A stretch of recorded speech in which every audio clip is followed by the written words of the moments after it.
우리나라의 이상한 비료 스타일, 초기형, 중기형, 후기형, 뭐 311, 222, 113 이런 비료들이 있을 때 우리나라에서 만든 관습적인 농업 용어이고요. 절대 그렇게 쓰라고 만든 비료가 아닙니다. 세포의 팽합을 유지해가지고 수분이 외부로 뺏기는 걸 좀 막아주면서 균형 유지를 해줍니다.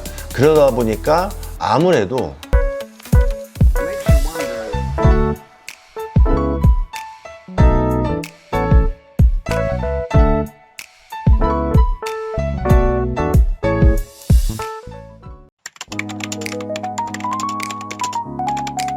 네, 안녕하세요. 하우TV입니다. 오늘은 질소, 인산, 이어서 이제 칼륨, 농가분들이 쉽게 말씀하시기를 이제 가리라고 말씀을 하시죠. 이제 칼륨에 대해서 한번 설명을 또 드려볼게요. 칼륨 같은 경우에는 원소 중에서 한 8번째로 많은 원소이고요. 주로 이제 장석, 운모, 일라이트 등 이 암석에 많이 함유가 되어 있는 원소 중에 하나입니다. 이제 풍화작용에 의해서 이제 토양으로 전이가 돼가지고 이제 가리가 있는데 실질적으로 식물이 써먹기 굉장히 어렵습니다. 이제 그러다 보니까 이제 가리를 이제 정제를 해가지고 따로 이제 비료로 개발해가지고 이제 결핍 증상이 나올 수 있는 거를 저희가 인위적으로 줄 수 있다 보니까 가리 결핍에 대한 문제를 지금 잘 해결해 나가고 있어요. 토양 내에서 가리 같은 경우에는 2에서 3% 정도 차지하는데 이거를 또 식물이 먹게끔 이제 가용화 시킬 수 있는 거는 1에서 2% 밖에 안 됩니다. 자연계에서 얻는 것보다는 또 인위적으로 제가 공급을 해주는 거를 선택을 무조건 하셔야 됩니다. 자, 이제 칼륨의 형태, 아까 말씀하신 것처럼 이제 고정형 그냥 암석 덩어리입니다. 아까 말씀드린 것처럼 장석, 운모, 일라이트 이 형태로 그냥 존재하는 거고요. 이거는 식물이 이용해 먹을 수가 없습니다. 풍화작용을 거쳐가지고 이게 토양으로 기속이 된 다음에 그 중에서도 1%나 2%만 식물이 먹을 수가 있기 때문에 정말 먹기 어려운 형태이고요. 풍화작용에 의해서 이제 1, 2%만 사용을 할 수가 있는데 앞서 제 강의를 보신 분은 아실 거예요. CEC, 양이온 치하 능력. 이 칼륨이 토양 입자에 흡착이 된 다음에 식물의 뿌리로 흡수가 되는 이제 교환형 칼륨이라고 말할 수가 있습니다. 이제 그 다음에 이제 토양 수분에 녹아있는 이제 칼륨들이 있거든요. 이거는 식물이 즉시 이용해 먹을 수가 있는데 이거는 0.1에서 0.2% 매우 극소수입니다. 용액형 칼륨처럼 이게 물을 따라 잘 이동을 하는 기질이 좀 있고요. 그래가지고 일반적으로 점토질보다는 사질에 가까울수록 물의 이동이 자유로운 토양일수록 칼륨 함량이 더 높다고 얘기를 하고 있어요. 사질토보다는 점질이나 이제 그쪽 토양에서 이 칼륨의 이용이 떨어지기 때문에 특히 이제 점성이 좋거나 수분 보유력이 좋은 토양 같은 경우에는 이 칼륨 보충을 충분히 잘 해주셔야 됩니다. 어떤 인산 같은 경우에는 되게 예쁜 미인이 돼서 시기 질투를 받을 수도 있고 아니면 정말 싸움꾼이 돼가지고 토양 내에서 전쟁을 일으키는데 칼륨 같은 경우에는 특히 질소하고 인산하고 되게 우호적인 관계를 지내고 있습니다. 질소에 대해서는 질소 대사율을 높여주고요. 그리고 또한 이용 효율도 굉장히 높여줍니다.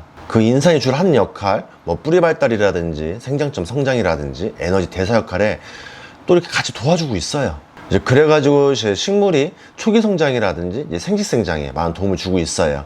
그래서 칼륨 같은 경우 보통 농가분들이 작물 재배하실 때 재배 초기에는 질소 위주로 줘야 되고 후기에는 칼륨, 가리 위주로 줘야 된다고 말씀을 하시는데 실상 농업에서는 초기부터 칼륨이 뒷받침 다 돼줘야 됩니다. 그래서 제가 항상 이제 비료 채용할 때 말씀드리는 게 우리나라의 이상한 비료 스타일, 초기형, 중기형, 후기형, 311, 222, 113 이런 비료들이 있을 때 초기에는 311, 중기에는 222, 후기에는 113을 주라고 이렇게 얘기를 하는 분들이 많이 계시는데 그게 절대 아니에요. 일단은 초기에 20, 20, 20 비료를 주고 나서 그 다음에 작물 생육을 보고 나서 결정을 하는 거지 초기, 중기, 후기 이거는 우리나라에서 만든 관습적인 농업 용어이고요. 절대 그렇게 쓰라고 만든 비료가 아닙니다. 다시 이제 칼륨으로 돌아와서 칼륨이 좀 과다하게 높다 보면은 이제 마그네슘이라든지 칼슘의 흡수를 좀 저해할 수가 있습니다. 그리고 앞서 말씀드렸을 때 이제 물 빠짐이 좋은 토양일수록 칼륨이 상대적으로 좀 높다고 하는데 이제 과도하게 높은 경향은 아니겠지만서도 그래도 점질토보다 사질토에서 마그네슘이나 이 칼슘 보충 역할을 좀 충분히 더 해주셔야 작물 생육이 좀 더 좋아질 거고요. 근데 아마 못 느끼시는 분이 계실 거예요. 과도한 칼륨이 토양에 있을 거라는 거는 좀 제가 봐도 좀 어렵습니다. 칼륨 같은 경우 이제 뿌려서 흡수를 할 때 이제 표피와 이제 피질세포에서 이렇게 흡수가 되고요. 표피와 표질세포는 옆에 우측에 나와 있는 사진을 보시면 아실 것 같아요. 표피는 외부를 얘기하는 거고요. 피질세포층이 또 따로 있습니다. 피질세포 안에 내피가 있고 이제 그 안에 이제 물관이 있고요. 그래서 이제 그 표피로 이제 흡수하는 건 이제 능동소송이라고 볼 수 있고요. 식물이 내가 흡수를 하기 위해서 이렇게 능동적으로 행위를 하는 거고, 피질세포에서 이제 흡수하는 방향 같은 경우에는 확산에 의해서 이루어지기 때문에 그건 이제 수동적으로 좀 이루어진 형태입니다. 결과적으로 이건 뭐 중요한 건 아니고 결국 식물 뿌리에서 잘 흡수할 수 있다는 거 그거만 이해하시면 될 것 같아요. 이제 칼륨이 흡수가 되면은 칼륨이 저장이 일어나는데, 칼륨 같은 경우는 이제 세포 내에 저장이 좀 일어나고 있고요. 이제 필요에 따라 가지고 이제 물관부를 통해 가지고 뭐 잎이나 이제 과로 전달해주고 있습니다. 칼륨이 뭐 이렇게 이동을 돕는다고 하는데, 칼륨이 이동을 도와주는 칼륨 수송체가 따로 있어요. 세포 안 밖으로 이동을 할 수 있는 단백질류 중에 하나인데, 칼륨도 혼자 이동하는 게 아니고 수송체에 의해서 이동을 합니다. 그래서 아무래도 이제 칼륨 같은 경우에는 식물체 내에서도 이동성이 굉장히 높은 원소 중에 하나이고요. 그리고 이제 오래된 조직에서 이제 새로운 조직으로, 어린 조직으로 이렇게 항상 이렇게 재분배를 해주는데, 이제 칼륨의 결핍 증상은 보통 이제 노엽에서부터 이제 발생이 좀 시작이 돼요. 이거는 이제 칼슘의 이동과 이제 흡수 경로인데, 당연히 뿌리에서 이제 뿌리세포 이제 그 안에 흡수를 할 것이고요. 이제 그거는 이제 그 표피와 이제 피지세포로 이제 흡수가 됩니다. 칼륨이 필요하면은 이제 세포 안에 또 이렇게 저장을 하고요. 그래서 이동은 이제 그 칼륨 수용체, 그 단백질류들 중에서 그 수용체가 있습니다. 그 이동한다는 내용이고요. 내용은 좀 어렵게 표기가 되었지만 그냥 쉽게 제가 말씀을 드리면은 이렇게 말씀을 드릴 수가 있을 것 같아요. 그만큼 칼륨 같은 경우에는 식물체 내에서도 이동성이 굉장히 좋습니다. 근데 특히 그 오이 재배할 때 칼륨 결핍이, 이제 가리 결핍이 굉장히 심한데, 그리고 또 생각보다 잡아주기도 어려워요. 그거 같은 경우는 잎이 굉장히 광역식물이고요. 그리고 과가 비대되는 속도도 굉장히 빠르다 보니까 칼륨 결핍이 굉장히 심한 원인 중에 하나입니다. 그렇기 때문에 우리나라 관행농법처럼 초기부터 질소 중심의 농사를 지으시면 안 되고, 오이는 특히 초기부터 칼륨, 가리 공급을 충분히 넉넉하게 해주셔야 됩니다. 그리고 칼륨 같은 경우에는 그 생리 기능에도 많이 영향을 주고 있습니다.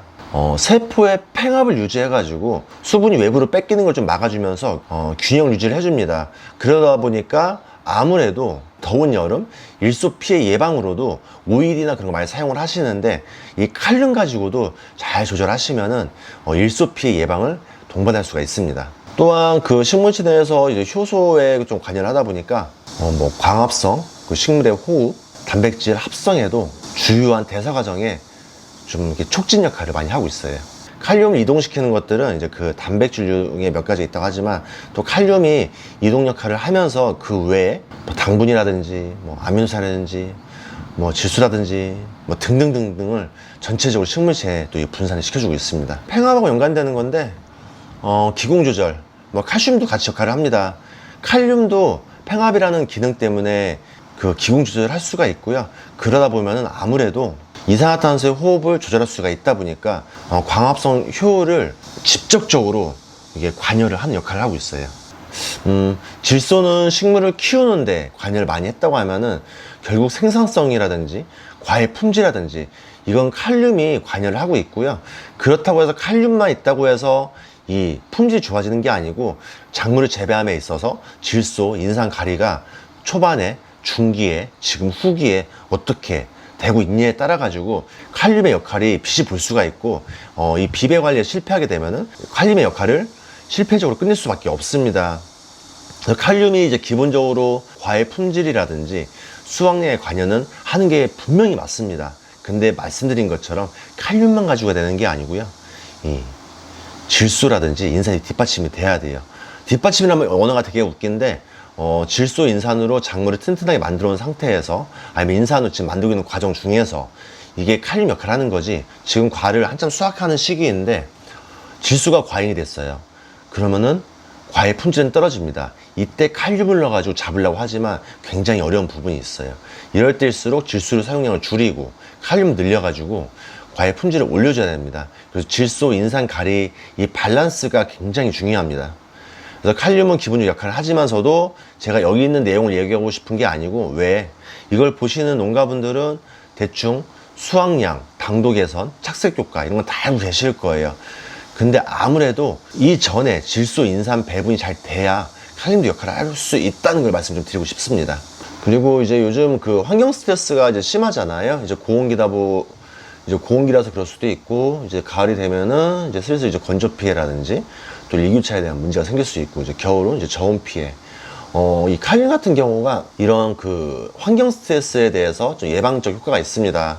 질소도 중요하지만 이 칼륨도 좀 적정히 배분해 주셔가지고 초기에 환경 스트레스를 안 받아야 아마 작물이 몸살 치레 없이 자리를 잘 잡을 수가 있거든요. 그래서 칼륨도 이제 중요하다는 걸 좀 말씀을 드리고 싶고요. 칼륨이 수분을 오히려 뺐을 거라고 생각하시는 분이 많이 계시는데, 이 팽합작용을 항상 기억하세요. 적정 수분을 잘 유지를 해준다. 그리고 건조 스트레스에 대해서도 충분히 예방을 해줄 수가 있습니다. 그리고 아무래도 적정 수분을 유지하다 보니까 세포질이 이렇게 어는 그 온도를 더 낮춰줘가지고 저온 피해에 대해서도 예방을 더 시켜주고 있어요.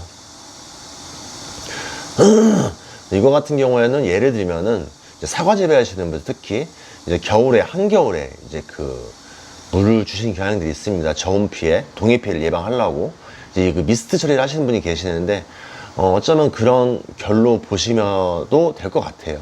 좀 틀리지만, 많이 틀리지만, 굳이 쉽게 설명을 드리자고 하면은 그쪽으로 표현해도 맞지 않을까 싶습니다. 세포를 이제 건강하게 유지를 하다 보니까 세포가 건강해지면은 벽이 튼튼해지겠죠. 그러다 보니 이제 아무래도 병해충 예방 효과도 충분히 가져가고 있고요. 그리고 이제 칼륨 비료, 이제 특히 이제 인산하고 많이, 인산 칼륨 형태로 많이 이용을 하고 있는데, 이거를 적은 이유는 1인산이냐, 2인산이냐, 3인산, 이거에 따라서 식물의 분자수가 틀려지기 때문에 분자수가 더 작으면 작을수록 이동성이 더 좋다, 이렇게 표현하신 분이 계셔가지고 담아봤습니다. 근데 이걸 인산 얘기해서 되는데 칼륨 얘기해서 하고 있네. 1인산 같은 경우에는 이제 수용성이고 효과가 굉장히 좋아요. 그리고 2인산 칼륨 같은 경우에는 이제 중성이다 보니까 토양 내에서 어떤 그 제어가 없습니다. 그 식물 뿌리로 그만큼 잘 흡수가 되고요. 그 3인산 같은 경우에는 이 성분 자체가 이제 알칼리다 보니까 토양 계량으로 쓰고 있고요. 석회질 비료를 많이 줘서 토양 계량을 많이 시키지만, 석회라는 거는 결국 칼슘이기 때문에 토양에 그 인산과 엉킴을 좀 많이 만들어 주거든요. 이건 또 하나의 방법으로 3인산 칼륨을 쉽게 구할 수 있다고 하시면은 3인산 칼륨으로 토양 계량 하는 것도 전 나쁘지 않다고 보고 있어요. 질소도 중요하고 인산도 중요하고 칼륨도 중요합니다. 모든 비료는 다 중요합니다.